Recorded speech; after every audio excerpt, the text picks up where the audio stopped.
Shalom, saudara-saudari sekalian yang dikasihi oleh Tuhan kita Yesus Kristus. Senang sekali bisa kembali berkumpul di dalam ibadah online kita pada pagi hari ini. Tema renungan yang akan saya bawakan pada pagi hari ini, saya berikan judul taat dan percaya. Ya, taat dan percaya. Sebelum kita masuk ke dalam renungan, mari kita bersama-sama berdoa. Bapa kami yang bertahta di dalam kerajaan surga, kembali hamba dan jemaat-Mu menghadap kehadirat-Mu. Di pagi hari yang indah ini kami sungguh mengucap syukur untuk kesempatan bersekutu, berkumpul secara online. Biarlah kebenaran firman-Mu yang akan disampaikan oleh hamba-Mu yang terbatas ini dapat Engkau berkati, Engkau urapi, agar dapat menjadi berkat dan dapat membawa kemuliaan bagi nama-Mu. Bukalah hati dan pikiran kami ya Bapa, khususnya jemaat-Mu juga yang akan mendengarkan dan merenungkan kebenaran firman-Mu ini. Berilah kepada kami hati dan pengertian, agar kami bukan saja mendengar, tetapi juga dapat memahami, mengerti, dan terutama melaksanakannya dalam hidup kami sehari-hari. Terima kasih Bapa, berfirmanlah, karena hati kami sudah terbuka dan telinga kami sudah siap untuk mendengar. Hanya di dalam nama Tuhan Yesus Kristus, Allah yang hidup, kami sudah berdoa dan mengucap syukur. Haleluya, amin. Firman Tuhan pada pagi hari ini akan terambil dari kitab Kejadian 6 ayat 9 sampai dengan 22. Demikian bunyinya. Inilah riwayat Nuh. Nuh adalah seorang yang benar dan tidak bercela di antara orang-orang sezamannya. Dan Nuh itu hidup bergaul dengan Allah. Nuh memperanakan 3 orang laki-laki, Sem, Ham, dan Yafet. Adapun bumi itu telah rusak di hadapan Allah dan penuh dengan kekerasan. Allah menilik bumi itu dan sungguhlah rusak benar. Sebab semua manusia menjalankan hidup yang rusak di bumi. Berfirmanlah Allah kepada Nuh, aku telah memutuskan untuk mengakhiri hidup segala makhluk, sebab bumi telah penuh dengan kekerasan oleh mereka. Jadi aku akan memusnahkan mereka bersama-sama dengan bumi. Buatlah bagimu sebuah bahtera dari kayu gofir. Bahtera itu harus kau buat berpetak-petak dan harus kau tutup dengan pakal dari luar dan dari dalam. Beginilah engkau harus membuat bahtera itu. 300 hasta panjangnya, 50 hasta lebarnya, dan 30 hasta tingginya. Buatlah atap pada bahtera itu, dan selesaikanlah bahtera itu sampai sehasta dari atas, dan pasanglah pintunya pada lambungnya. Buatlah bahtera itu bertingkat bawah, tengah, dan atas. Sebab sesungguhnya aku akan mendatangkan air bah meliputi bumi untuk memusnahkan segala yang hidup dan bernyawa di kolong langit. Segala yang ada di bumi akan mati binasa. Tetapi dengan engkau aku akan mengadakan perjanjianku, dan engkau akan masuk ke dalam bahtera itu, engkau bersama-sama dengan anak-anakmu dan istrimu dan istri anak-anakmu.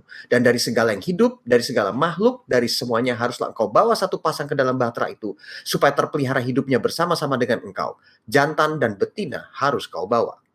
Dari segala jenis burung dan dari segala jenis hewan, dari segala jenis binatang melata di muka bumi, dari semuanya itu harus datang satu pasang kepadamu supaya terpelihara hidupnya. Dan engkau bawalah bagimu segala apa yang dapat dimakan.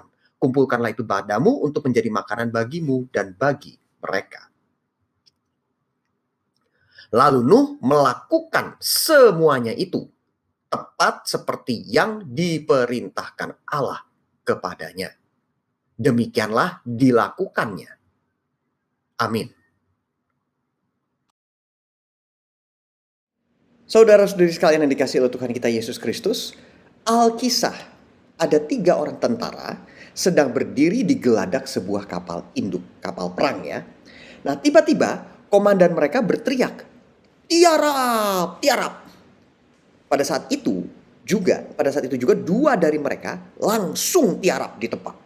Nah, setelah dengar kata tiarap, 2 dari 3 orang tentara itu langsung tiarap. Sedangkan orang yang ketiga malah berbalik ya, untuk melihat apa yang sedang terjadi. Tepat saat dia berbalik, ada rudal yang sedang meluncur mengenainya dan dia pun tewas. Nah, apa inti dari cerita ini? Cerita ini menggambarkan bahwa ada 2 macam cara untuk taat, bagi manusia untuk taat ya. Yang pertama adalah metode Yunani. Yang kita sebut dengan metode Yunani karena ini biasanya terjadi pada orang-orang Yunani. Metode Yunani itu mengajarkan bahwa kita harus mengerti terlebih dahulu, memahami terlebih dahulu apa yang diperintahkan, baru kita taat. Ya, itu yang pertama, metode Yunani. Yang kedua adalah metode Ibrani atau metode bangsa Israel. Di mana diajarkan bahwa kita harus taat dahulu, baru bisa mengerti kemudian. Yang penting taat dulu, mengertinya kemudian. Nah, tebak, kira-kira Allah mau kita memakai metode yang mana? Tentu saja metode yang kedua, bukan saudara-saudara. Allah memakai metode Ibrani, bangsa Ibrani. Dan pemakaian metode yang kedua ini kita sudah banyak lihat dalam kisah-kisah di Alkitab. Kita baru saja membacakan tadi di dalam firman Tuhan kita pada pagi hari ini yang terambil dari kitab Kejadian 6 ayat 9-22. Kisah Nabi Nuh, di mana Allah memerintahkan Nabi Nuh untuk mendirikan bahtera.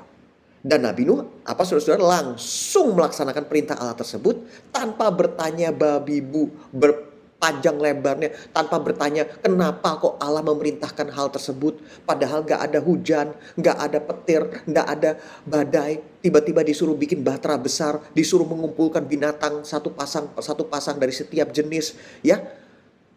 Kan dipikir oleh orang-orang di penduduk sekitar dia Nabi Nuh ini kok kayaknya gila gitu ya, nggak ada tanda-tanda akan hujan, nggak ada tanda-tanda akan badai, lah kok dia tiba-tiba membangun bahtera, ya. Tetapi di sini kita bisa melihat ketaatan Nabi Nuh, walaupun dia belum sepenuhnya memahami apa yang akan terjadi atau apa yang dimaksudkan oleh Tuhan, ya, saudara-saudara. Jadi dia taat dulu, walaupun dia belum sepenuhnya mengerti. Nah, lalu kisah mana lagi? Dalam Alkitab kita bisa melihat ada beberapa kisah lagi, saudara-saudara. Yaitu kisah Abraham. Di dalam Kejadian 22 ayat 1-19.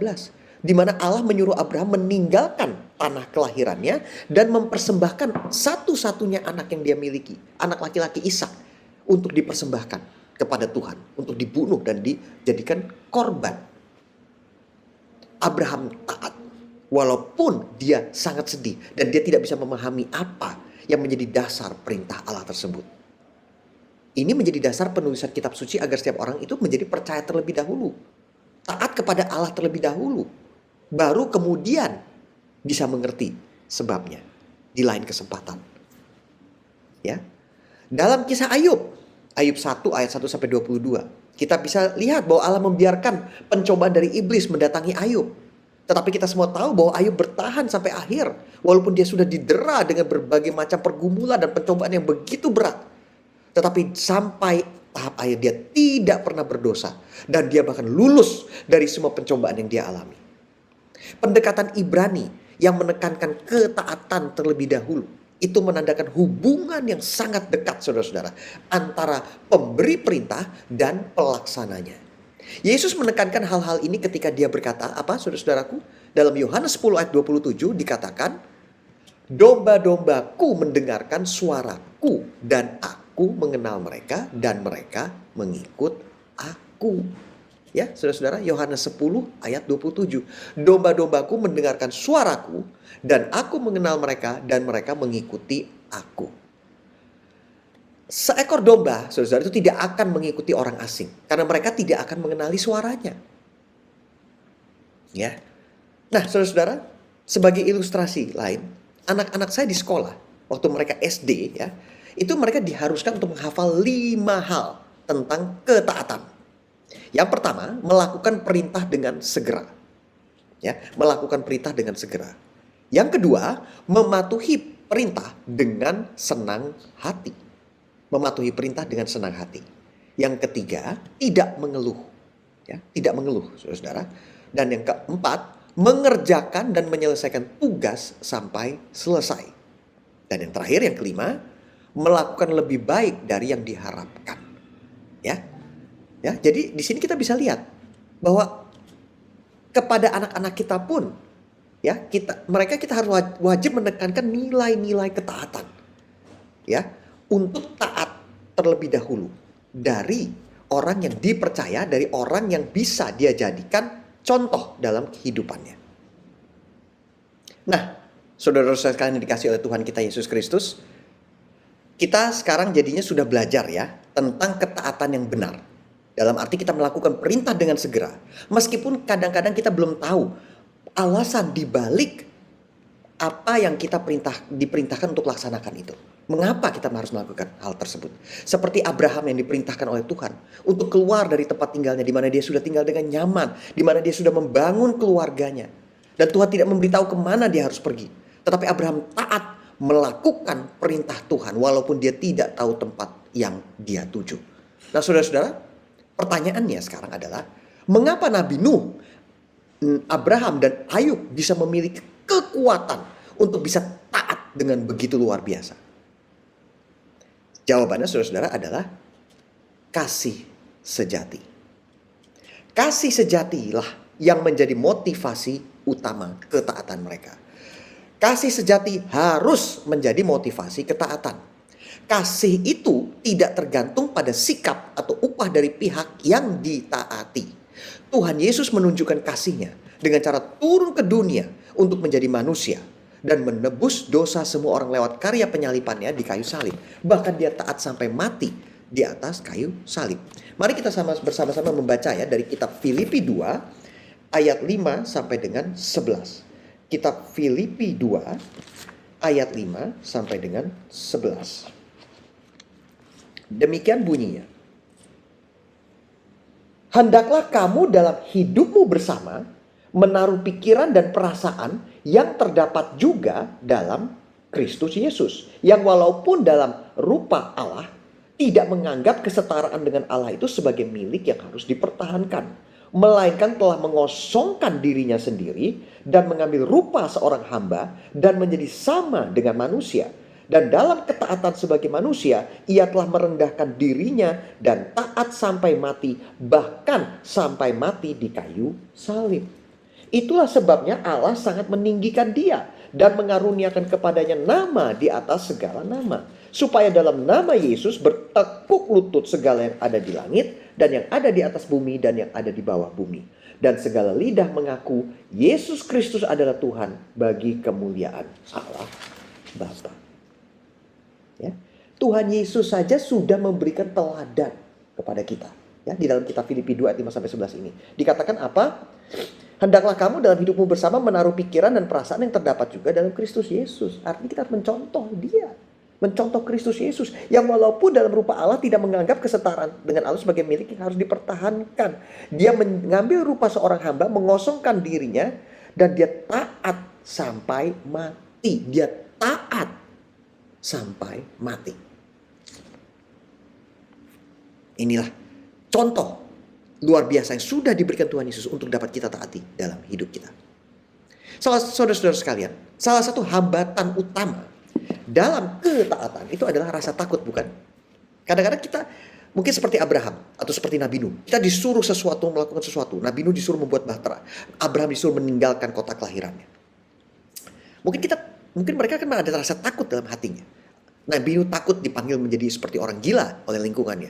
Abraham mungkin dia takut akan kemana dia harus pergi. Apakah dia nanti akan survive atau bisa menghidupi keluarganya di tempat yang baru nanti dia akan tinggali. Akan tetapi saudara-saudara, yang namanya kasih sejati itu akan mengalahkan ketakutan. Di dalam 1 Yohanes 4 ayat 18 dikatakan apa? 1 Yohanes 4 ayat 18, mari kita baca bersama. Di dalam kasih tidak ada ketakutan. Kasih yang sempurna melenyapkan ketakutan. Sebab ketakutan mengandung hukuman. Dan barang siapa takut, ia tidak sempurna di dalam kasih. Jadi sejelas ya saudara-saudara sekalian yang dikasih oleh Tuhan kita Yesus Kristus, bahwa kalau ada Tuhan Yesus hidup di dalam hidup kita, kalau ada Roh Kudus yang hidup dalam hati dan pikiran kita, maka kita pasti akan terbebas dari rasa takut. Karena di dalam kasih yang sejati, kasih yang sempurna, kasih yang berasal dari Tuhan Yesus, itu tidak ada ketakutan. Kasih yang sempurna melenyapkan ketakutan. Nah saudara-saudara, ada beberapa motivasi yang bisa memberikan kita reason atau alasan untuk taat. Ada motivasi yang salah dan ada motivasi yang benar. Kira-kira contoh motivasi ketaatan yang salah itu apa? Yang pertama, bisa karena takut dihukum. Karena takut dihukum maka ya udah taat aja deh, lakukan aja deh. Yang kedua, karena berusaha untuk menyenangkan hati orang lain. Ya, demi menyenangkan hati bos, atau demi menyenangkan hati istri, menyenangkan hati suami, ya kita lakukan deh, kita taati aja deh, daripada nanti ribut. Atau bisa juga yang ketiga, karena takut dijauhi oleh teman, sehingga ikut berbuat dosa. Diajak ngerokok, diajak judi. Nggak enak hati kalau nggak ikutan, nanti dipikirnya nggak CS, nggak setia teman, nggak nemeni. Kan begitu. Akhirnya ya sudah deh, kita ikut-ikutan, kita percaya, kita taat aja deh. Atau bisa juga karena takut dipandang jelek oleh orang lain. Kita terlalu peduli pada apa yang orang lain katakan mengenai kita. Nah, itu adalah contoh-contoh dari motivasi ketaatan yang salah. Lalu apa contoh-contoh motivasi ketaatan yang benar? Motivasi ketaatan yang benar yang pertama, karena mengasihi Tuhan dan mau menyenangkan hati Tuhan. Dalam Yohanes 14 ayat 15 dikatakan, "Jikalau kamu mengasihi aku, kamu akan menuruti segala perintahku." Ya, sekali lagi, jikalau kamu mengasihi aku, kamu akan menuruti segala perintahku. Terlebih lagi dalam 1 Yohanes 5:3 dikatakan, apabila kita sungguh-sungguh mengasihi Tuhan, perintah-perintahnya itu tidak berat. Jadi saudara, motivasi taat yang benar yang pertama itu adalah karena kita memang mengasihi Tuhan dan mau menyenangkan hati Tuhan. Dan kalau kita bersungguh-sungguh mengasihi Tuhan, maka Tuhan pasti akan memberikan kekuatan dalam semua ujian, dalam semua pencobaan yang kita alami. Dalam semua ketaatan yang kita berikan, kita pasti akan diberikan kekuatan. Yang kedua, motivasi ketaatan yang benar yang kedua adalah karena mau melakukan kebenaran firman Tuhan. Ya, kita mau taat kepada Dia. Kita mau melakukan apa yang dikatakan oleh Alkitab. Apa yang benar dalam hidup menurut Alkitab katakan. Nah, saudara-saudara, kadang-kadang dalam hidup ini ujian-ujian yang kita alami, ya, mungkin tidak seberat ujian yang dialami oleh Ayub, ya, di dalam kitab Ayub. Seorang hamba Tuhan bernama Alistair Brown, itu dia menceritakan beberapa hal ironis yang lucu yang terjadi dalam kehidupan bergereja. Ini adalah contoh-contoh dari pencobaan yang ringan, ya. Di mana dia pernah mengalami ada perabot tua sumbangan seorang jemaat gereja untuk kantor gereja itu dapat bertahan hampir selamanya, nggak pernah rusak. Tetapi perabot yang baru dibeli 8 bulan udah rusak. Orang yang tergerak memimpin doa untuk Pak Pendeta sebelum ibadah itu biasanya selalu kok napas mulutnya berbau luar biasa. Terus ada lagi rapat penting di gereja selalu berbenturan dengan acara penting di sekolah anak. Tali sepatu yang putus, kancing baju yang copot, justru terjadi ketika kita lagi terburu-buru pengen pergi ke gereja. Ada seorang jemaat wanita di gerejanya yang minta lagu rohani favoritnya dinyanyikan dan anaknya minta didoakan. Tetapi pada saat itu dilaksanakan justru ia sendiri gak hadir dalam ibadah. Khotbah pembicara tamu selalu dibilang menyegarkan, nggak bosenin seperti gembala sidangnya. Padahal sang gembala gereja sudah pernah mengkhotbahkan hal yang sama persis berbulan-bulan sebelumnya. Order bisnis yang besar atau janji yang penting justru terjadi pada saat kita bersiap-siap mau ibadah atau mau melayani di gereja. Selalu ada pencobaan. Ini adalah ujian-ujian kecil yang terjadi dalam hidup kita. Dan kita bisa pilih untuk mau taat, tetap pergi beribadah, atau kita mau mementingkan hal yang lain. Gitu.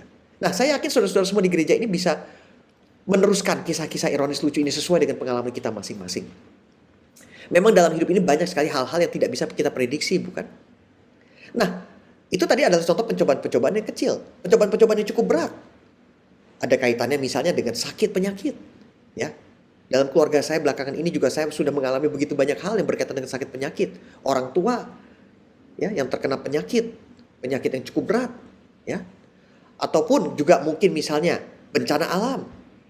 Kita sudah mendengar di berita-berita bahwa banyak bencana alam yang terjadi baik di Indonesia maupun di luar negeri. Berita yang berhubungan dengan pengkhianatan komitmen kasih setia dalam keluarga pasangan yang terpaksa harus bercerai walaupun pasangan Kristen.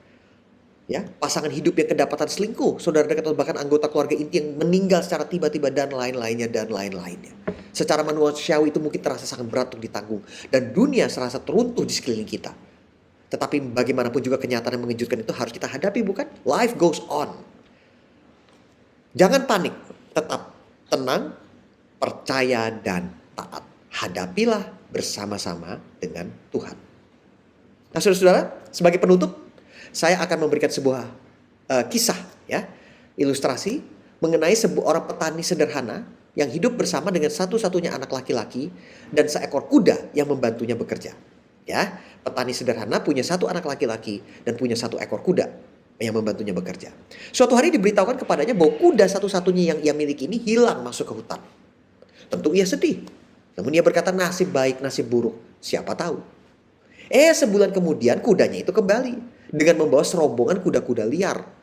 Wah, para tetangganya memuji-muji keberuntungannya.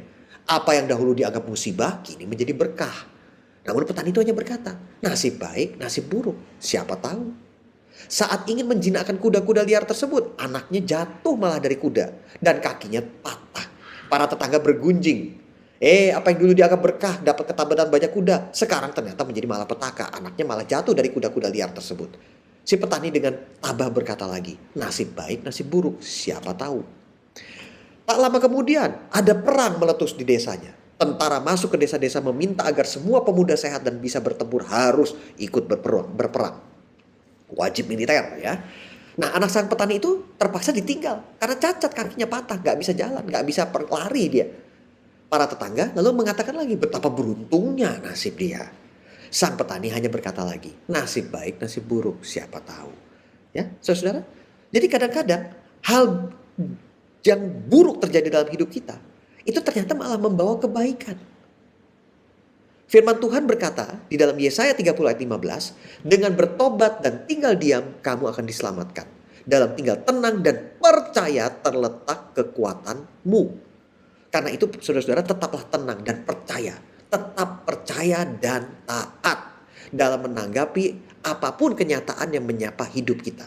Percayalah bahwa Allah turut bekerja dalam segala sesuatu untuk mendatangkan kebaikan bagi mereka yang mengasihi Dia, bukan? Di mana itu kita bisa lihat saudara-saudara, Roma 8 ayat 28. Alkitab mengingatkan kita bahwa Allah itu baik dan apapun yang terjadi di dunia ini adalah di bawah pengawasannya. Kehadiran dosa membuat manusia harus berhadapan dengan berbagai penderitaan, kejahatan, sakit penyakit dan kematian. Akan tetapi Tuhan Allah tetap setia memelihara anak-anaknya. Sekali lagi dalam Roma 8:28 dikatakan, Rasul Paulus menuliskan apa? Kita tahu sekarang bahwa Allah turut bekerja dalam segala sesuatu untuk mendatangkan kebaikan bagi mereka yang mengasihi Dia, yaitu bagi mereka yang terpanggil sesuai dengan rencana Allah.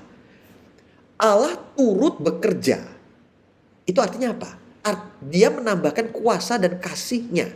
Sehingga pada akhirnya kita pasti mengalami kebaikannya yang nyata. Dia bekerja di balik layar. Dia bekerja behind the scenes. Sebab itulah, buanglah semua kepercayaan tahayul-tahayul.